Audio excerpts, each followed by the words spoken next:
स्वागत है दोस्तों, आप सभी का इस रोमांचक कहानी में मृत्यु के बाद शव को अकेला क्यों नहीं छोड़ा जाता है। दोस्तों, गरुड़ पुराण में बताया गया है कि जब किसी की मृत्यु होती है तो उसके मृत शरीर को अकेला नहीं छोड़ना चाहिए, क्योंकि मृत शरीर को अकेला छोड़ने से उसमें नकारात्मक शक्ति प्रवेश करने की कोशिश करती है, जिससे आत्मा को मोक्ष प्राप्त करने में मुश्किल का सामना करना पड़ता है। मित्रों, मृत्यु एक ऐसा सत्य है जिसे कोई टाल नहीं सकता है। जो मनुष्य इस धरती पर जन्म लिया है उसे एक दिन अपने नश्वर शरीर को त्यागना यह होगा और आत्मा मोक्ष दिलाना होगा। जैसे मनुष्य अपने भौतिक शरीर को स्वच्छ करने के लिए स्नान करता है, शरीर को शुद्ध करता है, वैसे ही आत्मा एक शरीर को त्याग कर दूसरे शरीर में प्रवेश करता है। इससे आत्मा को शुद्ध प्राप्त होता है, क्योंकि मृत्यु सिर्फ शरीर का होता है कि आत्मा का आत्मा अनंत अमर होता है, क्योंकि आत्मा परमात्मा का अंश होता है। पर दो हम यह नहीं जान पाते हैं कि मृत्यु के बाद शरीर का अंतिम संस्कार कैसे करें जिससे आत्मा को मोक्ष प्राप्त हो सके। लेकिन गरुड़ पुराण हिंदू धर्म वह महान ग्रंथ है जिसमें जन्म से लेकर मृत्यु तक की सारी संस्कारों का विस्तृत रूप से वर्णन किया गया है। तो आइए शुरुआत करते हैं गरुड़ पुराण की उस ज्ञानवर्धक रहस्यमय प्रस्तुति की, मनुष्य के मृत्यु के बाद शव को अकेला क्यों नहीं छोड़ा जाता है। नमस्कार दोस्तों, स्वागत है हमारे इस चैनल गोलू बुद्धा में। मित्रों, गरुड़ पुराण की इस रहस्यमय प्रस्तुति में आप खो जाएं, उससे पहले हम आपको बता दें कि इस वीडियो को आधा अधूरा देखने की गलती बिल्कुल भी नहीं करें, क्योंकि यह गरुड़ पुराण की ज्ञानवर्धक प्रस्तुति है जो आपके जीवन से जुड़ हुई है। इससे सुनने के बाद आपके जीवन से जुड़ समस्त लोभ, क्रोध, मोह, अहंकार खत्म होगा। मित्रों, भगवान श्री कृष्ण कहते हैं कि किसी भी मनुष्य को गरुड़ पुराण की बातों आधा अधूरा नहीं सुनना चाहिए, क्योंकि आधा अधूरा ज्ञान एक विष के समान होता है। इसीलिए मित्रों, आपसे यह आग्रह है कि इस वीडियो को बिना स्किप किए अंत तक जरूर देखिए। साथ ही इस वीडियो को एक लाइक करके चैनल को अवश्य सब्सक्राइब कर लीजिए। और हाँ दोस्तों, कमेंट बॉक्स में ईश्वर के श्री चरणों के जय श्री कृष्ण लिखकर ईश्वर को आप अपना आभार व्यक्त जरूर कर दीजिए। इससे आपके जीवन से जुड़ी समस्त दुखों का अंत होगा और जीवन अत्यंत खुशहाल रहेगा। आइए जानते हैं। मित्रों, गरुड़ पुराण में बताया गया है कि जब किसी मनुष्य की मृत्यु होती है तो मृत्यु के तुरंत बाद उसके आत्मा भौतिक शरीर से निकलकर सूक्ष्म रूप वही स्थान पर घूमती रहती है जहां उसने आखिरी समय बिताया है, जहां उसकी मृत्यु हुई है। यदि मृत शरीर के शव को अकेला छोड़ दिया जाता है तो आत्मा असहाय महसूस करता है और वह धरती पर ही भटकने लगता है, क्योंकि आत्मा को यह समझने में समय लगता है कि वह संसार को त्याग दिया है। वह सांसारिक मोह में उलझा रहता है। ऐसे में आत्मा को प्रेत योनि में जाने की शंका बना रहता है। इसलिए मृत शरीर के शव को अकेला नहीं छोड़ा जाता है। तो आइए दोस्तों, हम एक कथा के माध्यम से विस्तार जानते हैं कि मनुष्य की मृत्यु के बाद शव को अकेला क्यों नहीं छोड़ा जाता है, जो भगवान श्री कृष्ण ने स्वयं पक्षी राज गरुड़ देव को बताया था, जो गरुड़ पुराण, स्कंद पुराण जैसे धर्म ग्रंथ के द्वारा वर्णित है। मित्र, एक समय की बात है, भगवान श्री कृष्ण अपने दिव्य आसन पर विराजमान ध्यान मग्न थे। तभी पक्षी राज गरुड़ देव उनके पास पहुंचे।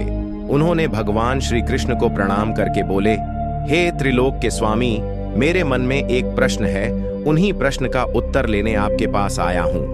हे प्रभु, इसका संसार सबसे बड़ा सत्य मृत्यु है, जो अटल सत्य है।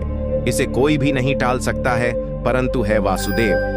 मैंने सुना है कि जब किसी मनुष्य मृत्यु को प्राप्त करता है तो उसके शव को अकेला नहीं छोड़ा जाता है। आज हम धरती लोक पर भ्रमण के लिए गए हुए थे तो हमने यह देखा कि किसी मनुष्य की मृत्यु हो चुकी थी। तो कुछ लोग उसके शव के बैठे हुए था, तो कुछ लोग अंतिम संस्कार की तैयारी कर रहा था। हे प्रभु, जब किसी मनुष्य की मृत्यु होती है तो उसके मृत शरीर के शव को अकेला क्यों नहीं छोड़ा जाता है? इसके पीछे क्या रहस्य छिपा हुआ है? क्या यह संसार का प्राकृत नियम है? मित्रों, फिर गरुड़ देव की बात सुनकर भगवान श्री कृष्ण मुस्कुराए और बोले, हे पक्षीराज गरुड़ देव, आपका यह प्रश्न बहुत ही गुंड और अत्यंत महत्वपूर्ण है। जो हर एक मानव जाति के लिए यह प्रश्न का उत्तर जानना बहुत महत्वपूर्ण है। पक्षीराज गरुड़ देव, मृत्यु केवल शरीर का अंत है, न कि आत्मा का। जब किसी की मृत्यु होती है तो मृत्यु के बाद उसके आत्मा एक बबस स्थिति में रहती है। उसे यह समझने में समय लगता है कि वह इस नश्वर संसार को छोड़ दिया है। आत्मा के लिए यह दृश्य बहुत ही कष्टदायक होता है। आत्मा के लिए यह समय बहुत महत्वपूर्ण होता है। यही से आत्मा को उचित मार्गदर्शन की आवश्यकता होती है और यही आत्मा को मोक्ष का द्वार खुलता है, क्योंकि मृत शरीर के साथ किया गया संस्कार आत्मा का अंतिम यात्रा की मार्गदर्शन बनता है और वह अपना अगला जीवन के लिए प्रस्थान करता है। यदि मृत्यु के बाद शव को अकेला छोड़ दिया जाता है तो उसके आत्मा असहाय महस करने लगता है। वह बहुत व्याकुल हो जाता है। वह संसार मोह में उलझा हुआ रहता है, जिससे वह हो प्रेत योनि में भटक सकती है। हे गरुड़ देव, मैं तुम्हें एक कथा सुनाता हूँ जो ना तुम्हारे इस प्रश्न का उत्तर देगी, बल्कि हर एक उस मनुष्य के लिए प्रेरणा का स्रोत होगा जो मनुष्य मृत्यु के बाद शव को अकेला छोड़ने का भूल करता है। तुम इस कथा को पूरे ध्यान पूर्वक आखिरी तक सुनो और समझो, क्योंकि यह गरु पुराण की रहस्यमय कथा है। जो इस कथा को आधा अधूरा सुनता है, यह उसकी अज्ञानता है, क्योंकि आधा अधूरा ज्ञान एक सर्प के विष के समान होता है। फिर गरुड़ देव बोले, हे प्रभु, आप उस कथा को पूरे निश्चित होकर सुनाएं। मैं उस कथा को आखिरी तक सुनूंगा और समझूंगा मित्रों। फिर भगवान श्री कृष्ण गरुड़ देव को वह कथा सुनाते हैं। श्री कृष्ण बोले, हे पक्षीराज गरुड़ देव, मध्यकाल में एक विशाल राज्य जिसका नाम अवंतिकापुरी था, जिसके शासक का नाम गिरिधर था, वह बहुत पराक्रमी और न्यायप्रिय था। वह अपने प्रजा के प्रति समर्पित था। वह अपने जीवन में बहुत यज्ञ अनुष्ठान दान पुण्य किए। वह अपने जीवन को हमेशा भक्ति में समर्पित रखा। वह हमेशा ईश्वर पर विश्वास रखता था, उनकी भक्ति करता। लेकिन राजा गिरिधर का एक दोष यह था कि वह मृत्यु के बाद होने वाले संस्कार को व्यर्थ मानते हैं। वह यह समझाता था कि मनुष्य रूपी शरीर संसार का नश्वर अंग है, जो किसी न किसी दिन शरीर से सूक्ष्म आत्मा निकलने के बाद यह शरीर एक पुतला के समान हो जाएगा और पंचतत्व में विलीन हो जाएगा। इसीलिए मृत्यु के बाद होने वाले संस्कार अधिक महत्व देना व्यर्थ है। राजा का राज्य बहुत ही खुशहाल और समृद्ध था। उनकी प्रजा भी बहुत सुखी था। लेकिन एक दिन राजा की अचानक तबीयत खराब हुआ। राजा की मंत्रीगण वैद्य को बुलाकर उनका उपचार करवाया, परंतु राजा का तबीयत ठीक होने की बजाय दिन पर दिन खराब होता गया। राजा को अब यह आभास हो गया कि अब उसकी मृत्यु होने वाली है। राजा ने अपने मंत्रियों और वह अपने परिवार को बुलाकर कहा कि अब लगता है कि मेरी मृत्यु बहुत नजदीक है, परंतु मेरी अंतिम इच्छा है कि मेरे मृत्यु के बाद मेरे लिए कोई अत्यधिक शोक नहीं करे और ही मेरे मृत्यु के बाद कोई संस्कार हो। यह शरीर नश्वर है जो मिट्टी में विलीन हो जाएगा। इतना कहकर राजा ने अपने प्राण त्याग दिया। अब पूरे राज्य में शोक महल हो गया। सभी सैनिक राजा के परिवार और प्रजा शोक में डूब गए। अब राजा के परिवार जन राजा के द्वारा कही गई बातों को दृढ़ संकल्प किया और राजा के बताए गए बातों को अपनाया। राजा के परिवार ने राजा के अंतिम संस्कार की तैयारी में लग गए, लेकिन राजा की अंतिम संस्कार की व्यवस्था में समय लगने के कारण उन्होंने शव को महल के एक कक्ष में अकेला छोड़ दिया और राजा की संस्कार की तैयारी करने लगा। जैसे ही मृत शरीर का शव अकेला छोड़, वहां एक अजीब और भयानक सी नकारात्मक शक्ति का अभाव हुआ। राजा की आत्मा सूक्ष्म रूप में वही शरीर के पास ही घूम रही थी, क्योंकि उसने जीवन भर यह नहीं सोचा था कि मृत्यु के बाद उसकी आत्मा को क्या भोग भोगना होगा। अब राजा आत्मा आश्चर्यचकित होकर यह देखा कि वह अपने नश्वर शरीर को तो त्याग दिया है, परंतु वह अभी भी अपने परिवार को देख रहा है, उनकी बातों को सुन रहा है। अब राजा की आत्मा यह देखकर चंपत हो गया। अब राजा की आत्मा को यह समझ में आया कि यह कैसा प्राकृतिक का चमत्कार खेल है। मैं तो अपने स्थूल निर्जीव शरीर से तो निकल चुका हूं, परंतु मैं अभी भी यही हूं और सारी चीज आभास कर रहा हूं। तभी वहां पर अचानक से भयानक रूप वाले यमदूत प्रकट हुए और राजा के आत्मा से बोले, हे राजन, वह तुम्हें मेरे साथ चलना होगा। तुम्हारा यह शरीर अब पंचतत्व में विलीन हो जाएगा, परंतु तुम्हारे आत्मा को तुम्हारे कर्म के अनुसार फल भोगना होगा। उसके लिए तुम्हारे आत्मा को यमलोक ले जाना होगा। यह सुनकर राजा की आत्मा घबरा गई और उन्होंने यमदूत से हाथ जोड़कर विनती किया, हे यमदूत, तो कृपया मुझे थोड़ा समय दे। मेरा परिवार ही मेरे अंतिम संस्कार की व्यवस्था कर रहा है। क्या मेरी आत्मा को तब तक शांति नहीं मिल सकता है, तब तक कि मेरा अंतिम संस्कार पूरा न हो जाए? तब यमदूत ने उत्तर दिया, हे राजन, यदि तुम्हारा परि तुरंत वैदिक विधियों से तर्पण, गीता पाठ और पिंडदान करता है तो तुम्हारी आत्मा को गति प्राप्त हो सकती थी। लेकिन है राजन, तुम्हारे परिवार इस नश्वर शरीर को अकेला छोड़ दिया है, जिससे तुम्हारे आत्मा को नकारात्मक शक्ति भ्रमित कर सकती है और तुम्हें भटकाने की कोशिश कर सकती है, जिससे तुम्हारे आत्मा संसार मोह में उलझ कर धरती पर ही भटकते रहेगा। राजा की आत्मा यमदूत के यह बातों को सुनकर अत्यधिक भयभीत हो गई। तभी वहां कुछ प्रेत आत्माएं प्रकट हुईं। उन प्रेत आत्मा ने राजा की आत्मा से कहा, हे गिरिधर, हम भी एक समय में तुम्हारे जैसे राजा थे, परंतु हमारे परिवार ने हमारा अंतिम संस्कार विधि पूर्वक नहीं किया। इस कारण आज हम प्रत योनि में भटक रहे हैं। तुम्हारे परिवार भी तुम्हारे मृत शरीर को अकेला छोड़कर अन्य कार्य व्यस्त है। इससे तुम्हारा आत्मा भी हमारी तरह प्रेत योनि में जा सकती है। राजा की आत्मा प्रेत की यह बातों को सुनकर भयभीत हो गए और उन्होंने यमदूतों से प्रार्थना किया, बोले, है यमदूतों, इससे बचने का कोई उपाय है जिससे मेरी आत्मा इस भयानक स्थिति से बच सके?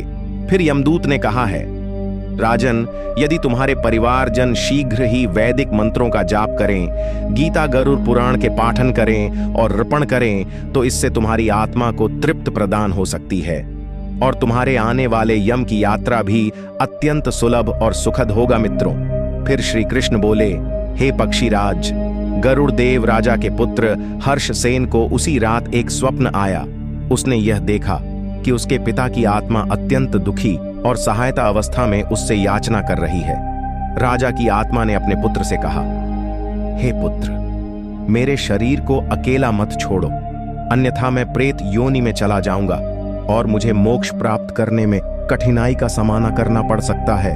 हे पुत्र, मेरे मृत शरीर को शीघ्र ही मेरा अंतिम संस्कार करो और मेरे आत्मा को मोक्ष प्राप्त करने के लिए गीता पाठ मंत्र उच्चारण तथा पिंड दान करो, जिससे मुझे शांति मिलेगी और आत्मा को तृप्त प्रदान होगा। राजा के पुत्र यह सब देखकर अत्यधिक भयभीत हो गया, परंतु हर्षसेन ने अपने स्वप्न में देखे गए सारी बातों अपने परिवार को बताया।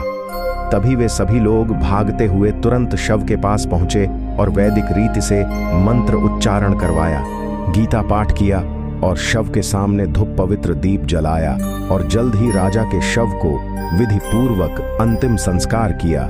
जैसे ही राजा का तर्पण और रवि को पिंडदान पूरा हुआ, उसे देखकर यमदूत प्रसन्न हुए और राजा के आत्मा को कहा, अब तुम्हें तृप्त प्रदान होगी और तुम्हें मोक्ष की प्राप्ति होगी, क्योंकि तुम्हारे परिवार जन ने तुम्हारे अंतिम संस्कार धर्मानुसार विधि पूर्वक किया है। अब राजा की आत्मा ने यह सुनकर अपने परिवार को प्रणाम किया और यमदूत 7 स्वर्ग की ओर प्रस्थान किया। मित्रों, अब भगवान श्री कृष्ण कथा को समाप्त कर पक्षी राज्य गरुड़ देव को कहा, हे गरुड़ देव, यही कारण है कि मृत्यु के बाद शव को अकेला नहीं छोड़ा जाता है। जब तक आत्मा शरीर के मोह से मुक्त नहीं होती है, तब तक मनुष्य को उसके मृत शरीर को अकेला नहीं छोड़ना चाहिए, क्योंकि उसे आत्मा उचित मार्गदर्शन की आवश्यकता होती है। यदि शव को अकेला छोड़ दिया जाता है तो उसे नकारात्मक शक्ति भ्रमित करती है और वह आत्मा प्रेत योनि में चला जा सकता है, जिससे हमेशा भटकते रहता है। इसलिए है गरुड़ देव परिवार को चाहिए कि मृत्यु के बाद शव अकेला नहीं छोड़ना चाहिए, उसके पास रहकर वैदिक मंत्रोच्चारण करते रहना चाहिए, उसके सामने धूप दीप जलाए और शीघ्रता से विधि पूर्वक अंतिम संस्कार करें, जिससे आत्मा को शांति मिले, उसे तृप्त प्रदान हो सके और वह परम गति को प्राप्त कर सके।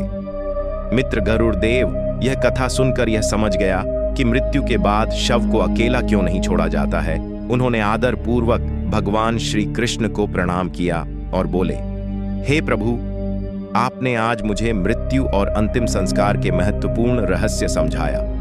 अब मैं आपके द्वारा बताए गए बातों को सभी प्राणियों तक पहुंचाऊंगा, ताकि वे अपने कर्तव्यों का पालन कर सकें और आत्मा को शांति प्रदान करा सकें। दोस्तों, जब किसी मनुष्य की मृत्यु होती है तो आत्मा नश्वर शरीर को तो छोड़ देती है, परंतु उसे यह समझने में समय लगता है कि वह इस संसार को त्याग दिया है। यह आत्मा के लिए बहुत कष्टदायक समय होता है, क्योंकि यही से आत्मा को मोक्ष दिलाने का मार्ग बनता है। मित्रों, जब किसी की मृत्यु होती है तो उसके मृत शरीर के शव को अकेला नहीं छोड़ना चाहिए, क्योंकि शव को अकेला छोड़ने ने उसके बुरी शक्ति उसे भ्रमित कर सकती है और आत्मा को भटका सकती है। इसीलिए मनुष्य को चाहिए कि जब किसी की मृत्यु हो तो उसके शव को अकेला नहीं छोड़े और उसके मृत शरीर को अंतिम संस्कार शीघ्र करे। धन्यवाद दोस्तों। गरुड़ पुराण के सभी बताए गए बातें को अवश्य ध्यान रखिए और सत्य धर्म की राह पर आप अपना जीवन को समर्पित करें। यह संसार एक मोह माया की जाल है। इस संसार में किए गए कर्म, सेवा, परोपकार आपके अगले जीवन के लिए प्रेरणादायक होगा और आपके आत्मा के लिए मोक्ष का द्वार बनेगा। और हाँ दोस्तों, वीडियो अच्छा लगा तो इस वीडियो को लाइक करके कमेंट में जय श्री कृष्ण जरूर लिख दीजिए और हमारे इस चैनल गोलू बुद्धा को अवश्य सब्सक्राइब कर लीजिए, ताकि हर एक नया वीडियो आप तक तुरंत पहुंचे। धन्यवाद। हर हर महादेव। ओम नमः शिवाय। राधे राधे।